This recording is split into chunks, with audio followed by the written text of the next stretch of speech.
and welcome back to the SKOL Cast. My name is Asher Whitmer, and I'm here with my brother Christopher Whitmer, and we are two Vikings fans who love to talk about football. And so we talk a lot of Vikings football. If you've been tracking with us so far this year, you know that we typically put out 3 episodes a week, one recapping the Vikings game, and then one kind of looking around the league as a whole, highlighting some games that stood out to us, and then another one that we usually release right before the Thursday night game, going over our picks. Last week we had some technical difficulties that came up and was not able to get any of those episodes out, and it was kind of the final straw that broke the camel's back as we were testing out this 3-episode format, trying to keep it shorter and still get in everything that we want to talk about. But the reality is we are totally doing these episodes on the margins of time, and so 3 episodes really isn't quite as sustainable as we thought it might be able to be. So we're going to cut back actually to just 1 episode a week. One and actually episode. Really, sorry, what was that, Christopher? I said one glorious episode. One glorious episode. We're still going to try to keep it 30 to 40 minutes and tighten it to pretty specifically focused on Vikings, as opposed to even looking around the league. Now the Vikings are on a bye week, so we might have some time both in this episode and next week's episode to look around the league a little bit more. But yeah, we just really don't have the time for we spend like 2.5 hours recording and then another hour plus doing some editing, and just to simplify, we're going to keep it to 1 episode a week where we rehash and review the game and then look forward to the next game. So I will hopefully maybe be able to publish the episodes that we recorded for last week, because one of the things that we talked a lot about last week that obviously isn't public is how much we do not want to shortcut the development of JJ McCarthy. And so I think we'll get into that a little bit again in this episode. But Christopher, why don't we just start off, again, people did not see this, but in our picks last week, I had picked the Browns to win because I thought our O-line was too decimated, and the Browns were top 2 in both run and passing defense going into last week's game. As it turned out, the Vikings actually pulled out a win. It was an ugly win. They win 21-17 with a beautiful game-winning drive. If the whole game could have looked like that, the Vikings would have been able to blow out the Bengals. I'm sorry, the Browns. They did blow out the Bengals. They actually moved the ball fairly well, but they had a couple key turnovers that cost them, like the Jordan Mason fumble, and then I think Xavier Scott also fumbled in the game. Yeah, what are your takeaways as you review or as you watch that game? Again, it was an early morning game in London. Yeah. Excuse me. I didn't watch the game, but I had to recap it because I was at church. I went into the game thinking this is just going to be an absolute slop fest. Like, the Browns aren't playing well except for their defense. The Vikings aren't playing super well. And it kind of was, like you said, except for that last kind of beautiful drive. We start out the game just right out the bat with the fumble. And then the Browns took advantage of that and got a touchdown. I think my thoughts are primarily, like, I'm super impressed, and this is kind of goes again to some of what we were talking about last week. Super impressed with Kevin O'Connell's coaching and the O-line's ability to hold it together. Like, Carson Wentz still took 3 sacks. I think at least one of those was very clearly his own fault. Like, he took a long time, and there's only so long that an O-line can hold up against Garrett. What's his name? Myles Garrett. Myles Garrett. Yeah. So I'm super. I sound like such a homer every week. I'm just so optimistic. I'm super impressed with this team being 3-2 with all the injuries that they have. this O-line, like Blake Brand, like we may have found our backup center to replace if, if it feels like there's a pretty high chance Ryan Kelly might not even come back. Blake You feel pretty Brandel. good about Brandel? Yeah, just kind of mostly based off of what some football heads have been talking about. Like they've been impressed. They like his primary issue is like his footwork, and at center you really don't have to move much because everything's just right there. Mm-hmm. And so it's and then it's his experience actually, because he's been the sixth man. He's had to know how to play. He's had to take practice reps at every single position, so he knows where everybody is supposed to be. He knows like what they're supposed to be doing, and so that's the role of the center. Is you're kind of the captain of the O line, and you're also supposed to help the quarterback. Which I think that alone could be helpful for him over Juergens when McCarthy comes back, is just his experience, his ability to like help him read coverages and stuff. Yeah. And so that feels encouraging. What's his face with Score North? Searles said that he's really not concerned with center. Like that's not his concern going forward. Interesting. With how Blake I missed that Brandel episode. played. Yeah, he was on actual Score North episode. It wasn't the O-line committee. Yeah. So, yeah, I think and then this is in the context that the Browns have such a great defensive line, and the fact that, with Brandel moved into position and we're missing a bunch of our starters, and then obviously like Christian Darrisaw is like phenomenal. I mean, I was just watching some like highlights of him, just like he shut Myles Garrett down, objectively the best defense DL in the league.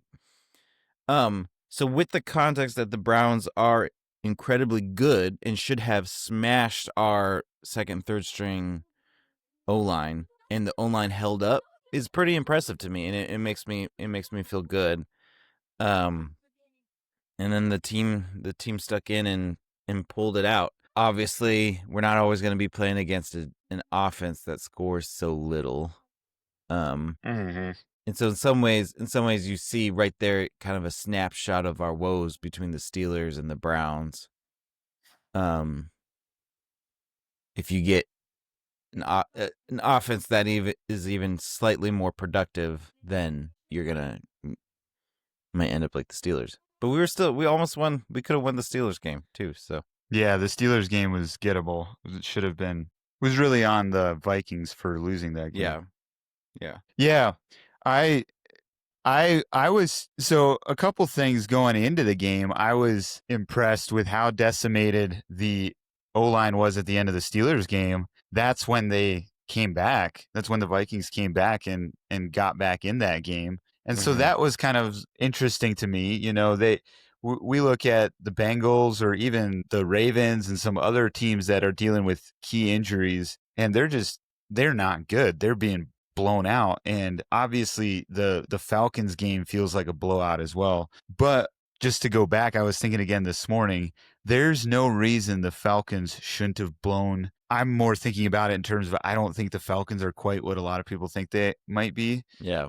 And one of the reasons is they should have blown the Vikings out by 30-6, if not closer to 40. But they didn't. And that's a testament to the Vikings defense. But I also think it's a testament to Penix isn't quite fully developed either. Getting back to the Vikings and this, other than that Falcons game, even with all the injuries that they've dealt with and Jordan Addison being out the first 3 games, they've done really well. I had them possibly at 4-1, but more likely at 3-2 heading into the bye. And this is where things are at. They're coming out of the bye, and on one hand, it looks like a really tough schedule. But with how the Chargers are doing, they're dealing with O-line injuries as well. And the Bengals are not looking good. Plus Jackson's kind of up in the air as to his injury.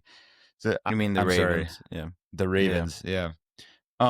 So, they've got 4 games here against the Eagles, the Chargers, the Ravens, and the Lions. And I think they can for sure get 2, maybe even more, because the Eagles have some issues they got to clean up. And I'd like to think I think they'll probably lose to the Lions in Detroit, but I'd like to think they're more competitive against them than they were a year or the end of the last season. All that to say, like, yeah, I was skeptical of how they do against such a strong defense. But to your point, how O'Connell, which is interesting, did you watch his press conference after the game? I didn't, but I saw some clips and I heard about it. I was cleaning up. Was it Monday night? It must have been Monday night, unless it was Sunday already. But I was cleaning up dinner as I listened to it, and you could hear his body language in his voice. You could hear. I have never heard a press conference by Kevin O'Connell, even after they lose, where he was, quite frankly, he sounded disgusted. At one point, I think he talked about like how his brain hurts or his head hurts, and that's kind of how it felt. Yeah. It was a phenomenal game in the sense when I went back, I missed a good portion of the game as well, especially the final drive because of I was able to watch the first half, but then we had church over the second half. And so, but the way they maneuvered pockets and they ran creative schemes in order to avoid Garrett, in order to complement the offensive line, to get the Browns' strong part of their defensive line to run into the strong part of the Vikings offensive line. I don't know why they didn't do more of that against Pittsburgh. Maybe, I don't know. There may have been several different reasons, but I mean, even when you go back to that Pittsburgh game though, and it was true again against the Browns, the Vikings actually yards per play were pretty good. Were pretty significant. There were some key turnovers, key mistakes that just totally flipped the momentum. But it's interesting seeing that, like, it was clear O'Connell does not want to have to play every game the way he had to play that game to get a win, but he had the ability to adjust and to coach and create a game plan for them to get a win. And so there's part of me that wonders why, like, will we see more of that happening as JJ McCarthy comes back in? Will we see him dumb down the plays a little bit to kind of let McCarthy grow into the system, or is he going to continue to run his plays and try to get McCarthy to grow into his system as it is? I believe Wentz had a time to throw at like 2.43 seconds or so, which is an incredibly, I think it was his Bengals game and then the Browns game are two of the 5 fastest time to throw averages in the whole league so far this year. And so obviously that plays a role. Like McCarthy, that's a piece that McCarthy won't be able to get until he has more and more reps. But can O'Connell simplify the scheme enough to give McCarthy quick reads? And even like that was one thing O'Connell said in his, now I might be blending, maybe it was Monday's press conference as opposed to after the game, but he mentioned how it's been good for McCarthy to see Wentz's, getting the ball in play even if his first progression isn't there or something. And so it'll be interesting to see how things go. But it's nice to see that they can pull out ugly wins. And when I look at the rest of the season, I think they're still within shot of the playoffs. Yeah. But, and maybe this is where we want to spend more of our time. Like there's a lot of chatter, a lot of national talking heads who are, well, even Locked On Vikings drift into this lane a little bit too, but who are saying things like Wentz is a better QB1 over McCarthy, or that O'Connell's not committed to a QB. And in my opinion, I think he's been pretty clear all along that McCarthy's the QB1. Yeah. They want to get him healthy, and that's how I think it should be. But on the other hand, Jefferson's had 2 back-to-back 120-plus yard games. Is there the big bird's eye view is that the locker room's going to fall apart if you get McCarthy back and he looks like he did against the Falcons. McCarthy also didn't get to play with Addison or Darisaw. Yeah, exactly. And so both of those things allow for Jefferson to get bigger games. Especially having, well, both, but I think Addison plays a big role in that as well. Yeah. Did I say? Yeah, I said Addison. Yeah, Darrisaw. you said Darrisaw yeah. and Addison. Yeah. To me, the McCarthy Wentz thing feels really silly. I say that, but like I kind of get it. But to me, it's just like as a fan, like I get it from a player's perspective of like these players who signed up here for a year. They're very like win now focused. That makes sense. They're putting their bodies on the line. You know, they're working hard, and so to put a train wreck quarterback under center would be incredibly discouraging if you're like one of the like Will Fries who's like signed for a year and it's like I came here for this, you know. But the fan in me, this is where like I think the Kevin O'Connell and Kwesi administration has kind of just gotten me over the nostalgia for players, where it's like, oh, you let Thielen go or you let Cooks go or whatever. It's like, no, I want my team to win. I want my team to have success. I don't really care about your personal ambition. And I care about guys like Jefferson partly because they've been such hard workers and loyal teammates. And I liked Harrison Phillips and whatnot, but there's a degree to which it's like I don't really care what the players think. I want McCarthy to be developed, and I want him to turn out to be really good. And I don't want to spend 4 years cycling through quarterbacks and trying to hit draft picks and whatever. Like I want McCarthy to work out. And it's like you could either go through trying to hit on a quarterback, which is probably pretty likely under Kevin O'Connell that we'll have kind of 2024 Sam Darnold years. I don't want that. I would rather spend the next 3 years wasting it trying to figure out if McCarthy has it. I don't know that it would take 3 years. I would rather spend this year and know by the end of this year, is there something there with McCarthy or is there not? And the thing is, like, Wentz hasn't played well. Like, up until that last drive in the fourth quarter, like that took all of 2 minutes, he wasn't playing super well. And so there's this degree of like, okay, we could get to the end of the year, you know,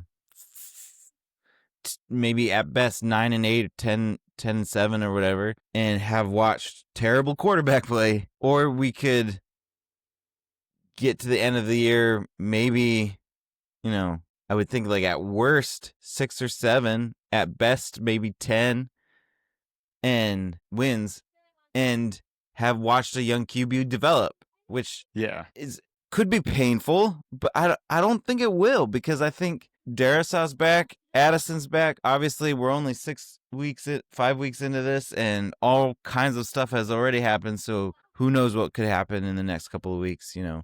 But it feels like the amount of injury bad luck that we've gotten in the first 3 weeks is just statistically unlikely to happen again, and that things will start evening out. Sal will hopefully stay put. O'Neal will come back.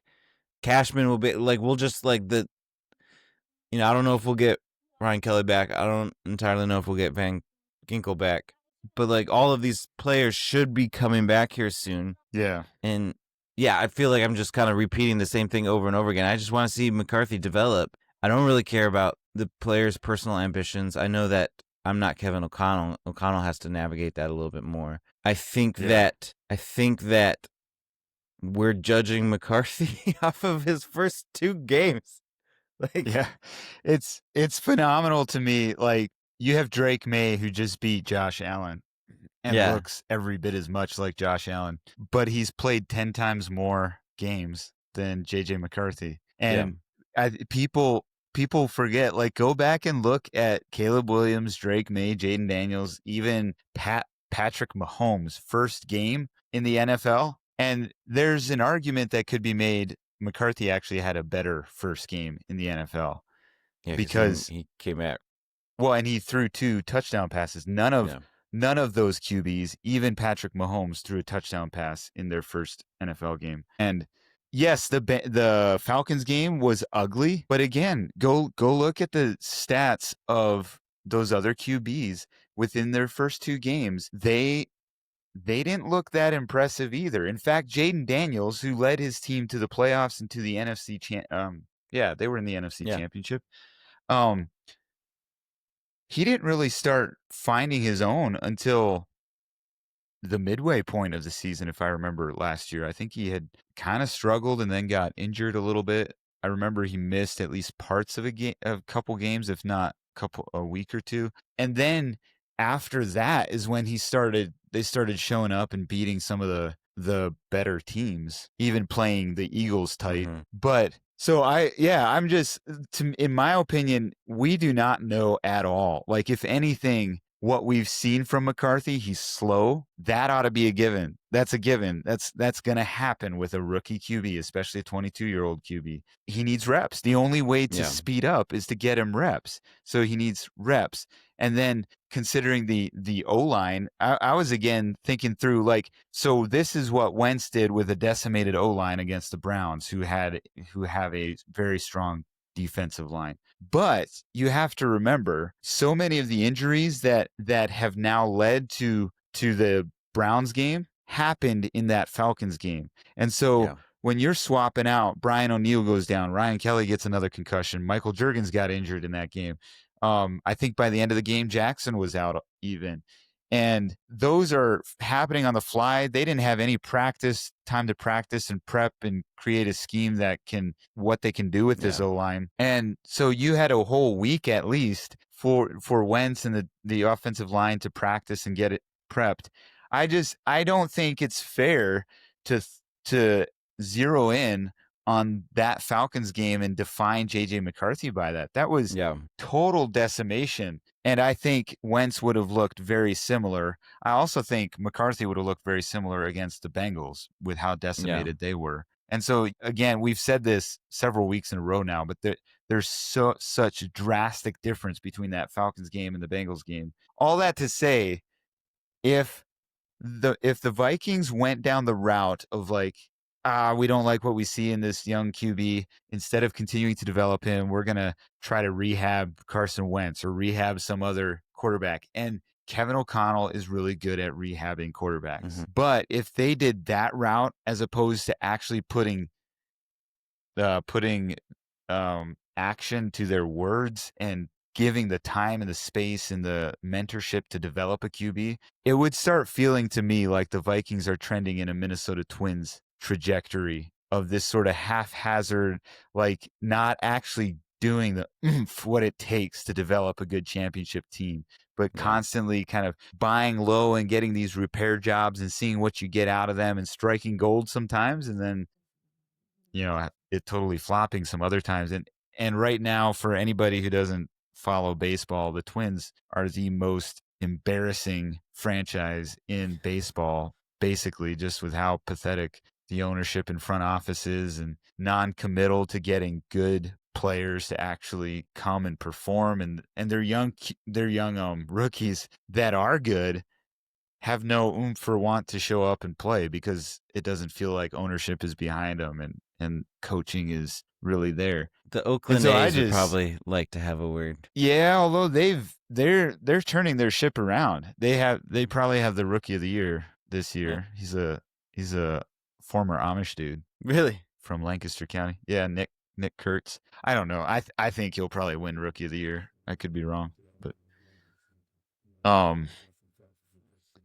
all that to say that's just, I am absolutely not, like, Carson Wentz would have had to blow us away. He's done a phenomenal job as a backup. That's exactly what a backup QB should do. Even bring a veteran presence. But he didn't blow us away. Like, I think it's very likely. Maybe that Steelers game would have been a little worse if McCarthy was in there, but I think McCarthy could have done equally well against the Bengals. Against the Browns, I think he probably would have done just as good. I don't know. I'm just not at all interested in foregoing the development of McCarthy. What do you think? Like, do you think they should bring him in against the Eagles? It doesn't sound like he's quite practiced with the team yet. He is working out, Yeah. but I would like him to play against the Eagles, but it is a high ankle sprain, and so there's part of me that's like, keep him out to bring him back week 8,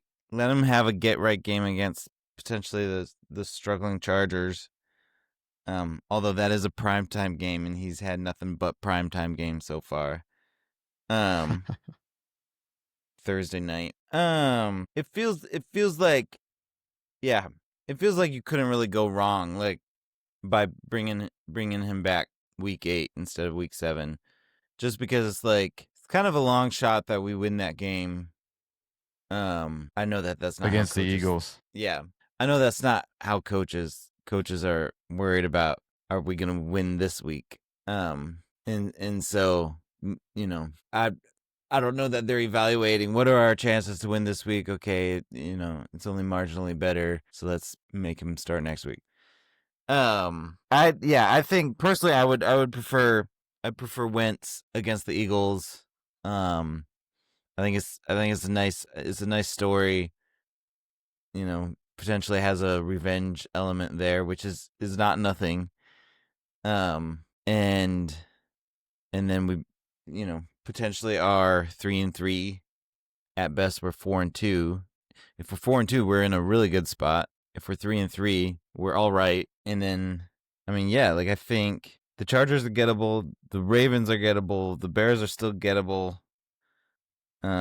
If he beats the Chargers, Ravens, Bears, Cowboys, and Giants, that's 8 wins. I would feel like 8 wins is probably, like, 8 wins total for the season is probably our basement. Yeah. Oh, I think there's 10 wins in there. Obviously, I'm assuming that McCarthy is not the first half of the Bears and Falcons game version for most of that.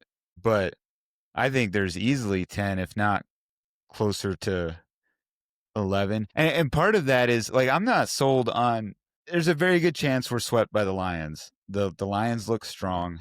Yeah. And pretty good. But I'm not sold on the Packers entirely. Like, I don't know that they are, if you look up their team defensive stats, they are pretty much top 5 in every category, but they've played one less game so far. Given they're very Minnesota and Packers are very close defensively in yards given up per game. Lions aren't that far behind either, but they are about 10 yards per game more than even Minnesota. Minnesota's top 3 in passing defense, and so that's nice. I mean, last year they were really, they struggled. Rushing, they're bottom 3rd, and that's where it's a little more frustrating, because they up until the last 2 games of the season last year, they led the league in rushing yards. They also have not done. It's almost like they completely swapped with the Eagles. The Eagles are very mid in terms of how many yards they give up, but they've had a lot more highlight reel plays defensively, blocking field goals, a few more interceptions and so forth. Whereas last year, that was the Vikings. The Vikings were middle of the pack in terms of yards per game that they were giving up and so forth, but then they had way more kind of splash plays. Yeah. And so it'll be interesting. Hopefully, I mean, we as a fan base expected this defense to be a top 3 defense out of the gate. Right. And it has not been that. And so we're really discouraged and frustrated. But then when you actually go and look at the numbers, it's like, the Vikings they're top 6 in almost every category. Rushing is bottom 3rd. Yeah, 20 to 30 range. And we still have a long season. We're still at the stage where we can say we have a long season ahead of us. We still have 10 plus games. 11 games, I guess. But no, 12 games. We have 12 games. Yeah, I'm bad at math. And so like, to me, it's just like a lot of those kinks where it's just like, our new guys there's still plenty of time for them to step up. And I get it. They should have come into the season ready. But I mean, a lot of NFL legends and coaches have said, the season, Belichick famously says the season doesn't start until Thanksgiving. Yeah. And so that's where it's like, if you can hang in there with the record and if you can get healthy and stay healthy, which historically the Vikings are fairly healthy, as a whole. Obviously, there's one year where our whole season was wrecked because Kirk Cousins got injured. But I just think, mid-November we could look at this team very differently, and that defense could be getting up to par. They could be in mid-season form. We would have our O-line back. And McCarthy could have 3 times as many games as he has now. Yeah. And I will say, kind of touching back to something you said, I do hope that O'Connell pares down, at least for a couple of games, pares down the offense to where even if it's winning ugly, that like McCarthy is able to like get his feet under him and show a couple of good games and then start putting in some of that more elaborate game plan. Like, to me, if O'Connell, there's 2 ways you could take it. Either O'Connell really believes in McCarthy, and so he keeps playing in that way, or he's just a little bit, his ego's getting in the way, and that would be a bummer. Like, that would, like, an ego is a championship killer. Yeah. Well, I agree with you. I don't think that's it with O'Connell. I think there's probably a bit of just frustration with nobody plans for the adversity that they're dealing with and that he's had to deal with. And I'm guessing he's excited to see how McCarthy can put together these plays, what they've been practicing and prepping for. And they just can't, they haven't been able to yet. And so that's frustrating, and probably knows the way that Wentz has been playing these games is not sustainable for a season, but especially deep into the playoffs. If Wentz performed every drive like he did that final drive, he'd look like an MVP. But we've only seen one drive really where it was like he made some tough throws that were beautifully thrown. Yeah. I think my big concern for McCarthy would be like that whole thing, like he's reading the field slowly, and on top of that, now he has an ankle sprain that he'll probably deal with in a sort of minor way the rest of the year. And so if teams just like rush him, just send all of their forces to confuse him, and then also he's limited in his like movement, that could be really difficult. So. I think you're right. Well, we're gonna wind down our times. We're still gonna do our picks, but we're not gonna spend as much time going over it. We're gonna track, and obviously some weeks we may not even really, depending on how excited or frustrated we are at how the this has to be the worst week of the year, I would think. Yeah. Too many upsets. You're saying as far as how our picks turned out. Yeah. Yeah, I was saying, like, depending on how the Vikings game turned out, we may not have time for going over picks. I see, yeah. But, yeah, this week was pretty rough. We both went 5-9 in our picks. Out of 14 games, we picked 5 correctly. And there were some upsets. Some of them maybe should have smelled coming, but a couple, like, you don't pick against the Eagles. You don't pick against the Bills. You don't even really pick against the Chiefs. And yet they all got this week. I was looking at when I sent you my picks. I did them with our nephews, and the Chiefs game, I said, feels like it could turn out different. So I said I picked we picked the Chiefs. Feels like it could turn out different. So I like they played the Jaguars, and I'm kind of on the Jaguars. I think the Jaguars are better. I just didn't see them pulling off a win against the Chiefs. Especially when within the first quarter, I think they were down 14-0. Yeah, and Yeah, that was an interesting comeback. I'm not like that was the most I've watched the Jaguars actually in a game, and there's enough about Trevor Lawrence that I don't believe he'll go deep, but the way he hung in there and even his athleticism, that final touchdown play, like, could have been a disaster. Right. Paired that with their defense, I think they have a good shot at the division. Obviously, the Colts have a thing or two to say about that, as well as that's the same division as Houston, right? Yeah. Because Houston is very much on their way back as well. So here's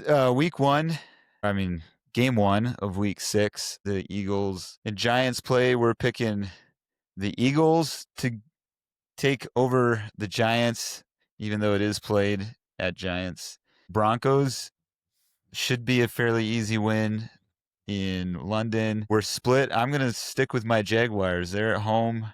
I think the Jaguars have a little bit better defense. It could be a close game, and it could go to the Seahawks, but I'm going to part ways with you here and pick the Jaguars to beat the Seahawks. Chargers, I was surprised the Chargers lost, and then that they lost by as many as they did. They only scored 10 points in week 5. Do you think the Dolphins could sneak in and get them, or do you feel pretty confident? I feel pretty confident. I think that Dolphins team is dismantling right in front of our face. Yeah. Have you seen some of the reports floating about Mike McDaniel possibly being on his way out? Yeah, I saw that. And then some people have linked him to coming to the Vikings, which that'd be interesting. I don't know. I don't see Kevin O'Connell doing that mid-season. Yeah, he's too loyal. He's too loyal or too stable. Yeah. I mean, it could. I guess you had was it Robert Saleh went to the Packers for the rest of the season last year? It was kind of yeah. That's true. He could come in maybe kind of like that. Do something like that. Yeah, we're split on the Browns Steelers. Why do you think the Browns are going to beat the Steelers? Yeah, I really deliberated over this, and I'm trying to remember why. I think it comes down to, like, they just traded Flacco. They're consolidating around Gabriel. They must. I mean, you could take that either way. One is that they're just so done with Flacco that they're like, get him out of here for a pick. But I mean, that leaves them with 2 rookies, and then what's his face who was injured? I don't even know. Or wait, did they trade him? Yeah, I think they just have. They just have Pickens. Yeah, they just have Gabriel, Sanders, and Watson. Watson, yeah. So yeah, I don't know. To me, it feels like they must be pretty excited about either Gabriel, Sanders, or the 2 of them together. And with that defensive line, again, it's a great defense. So basically, I'm deliberating too long over this. Basically, I think if the Steelers and the Browns are pretty similar teams, in my opinion, and if the Browns' defense gets a little bit better, I could see them pulling it out. I mean, offense. Yeah, I think the Browns' defense is pretty good. I think the Browns are a little bit like the Jets in that they have systemic issues. Yeah, for sure. So it might, but yeah, it'll be interesting to see how that turns out. I was just gonna say it'll either be a steal from the Browns or like a beat down by the Steelers. Yeah, probably something like that. With the Raiders Titans, I'm going against. They're similar teams. They both feel like they're going to really struggle this year. I think the Titans have the better quarterback, even though they are the road team. And I think that win coming back on the Cardinals is going to put some juice in them. And maybe they played the Cardinals, right? They played the Cardinals. Came back on. But it'll be interesting. Go ahead. My thought was. No, I'm done. I think the Raiders coach is better. I think their running back is better. And the win with the Cardinals, like, the one touchdown came because he threw an interception. The Cardinals fumbled it, and they kicked it into the end zone for a touchdown. Yeah. And then the Cardinals had a big goof where he fumbled a touchdown into the back of the end zone. And so That's that doesn't deny the fact that they were still there. Like they were still there to make the points. But that's kind of where I was just like, I gave it to the Raiders. It felt like two very similar teams. Yeah. It very well could turn out that way. We have the Buccaneers winning. We have Packers winning. Maybe the biggest piece is the Lions over the Chiefs in Arrowhead. Yeah, that'll be an interesting game. I was looking at the Lions schedule, and they definitely have a hard slog out of, well, they don't have a bye, but out of the next couple of weeks as well. Or maybe they have a bye in the next couple of weeks, but they have the next 4 to 5 games are pretty tough for them. It'll be interesting. I think it's either going to galvanize them as the NFC favorites or kind of expose them. Obviously I'd love if it's if it's more of an equalizer, but the way they've been playing, and the thing that I think about with the Chiefs and the Eagles this year is both of them are just sloppy. Like their mistakes are basic mistakes, fundamental mistakes. Eagles are having extracurricular issues and just penalties that are foolish. The Chiefs are not running routes well or trying to force balls in where they typically maybe would have done it. Or even like Chris Jones kind of gave up on the last play of the game against Jacksonville. Like stuff like that you don't see out of them typically. I thought, and especially when compared to the Lions, I think the Lions have the exact opposite discipline issue right now. What were you going to say? Well, the Chris Jones things, I was watching that last drive, and I thought they were purposely letting him score because they knew, like, there's 25 seconds left. And it's the Chiefs, famous for the 13-second drive, and they could have done it. They made just some really, I think it was a couple of penalties that just killed that drive. But I was fully expecting. I was like, this feels like a prime Mahomes moment. Yeah, I was expecting that as well.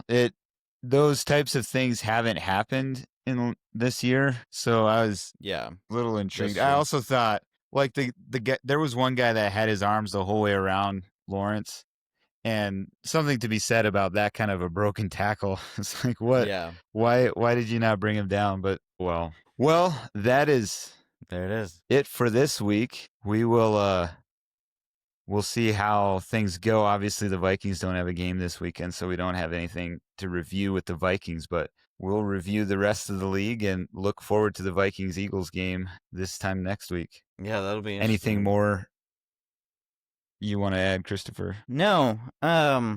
Other than that, I think if I've said it before, I said it again. I think if watching sports makes you miserable, go find something else to do.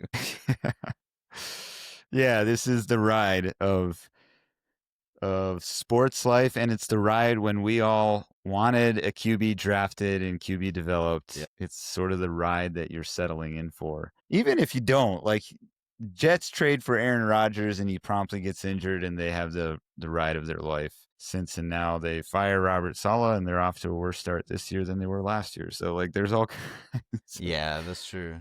That's drama and unmet expectations that, Yeah, I think, if you're a Vikings fan, I think it's a fun time to be a Vikings fan. They're not as bad as they could be.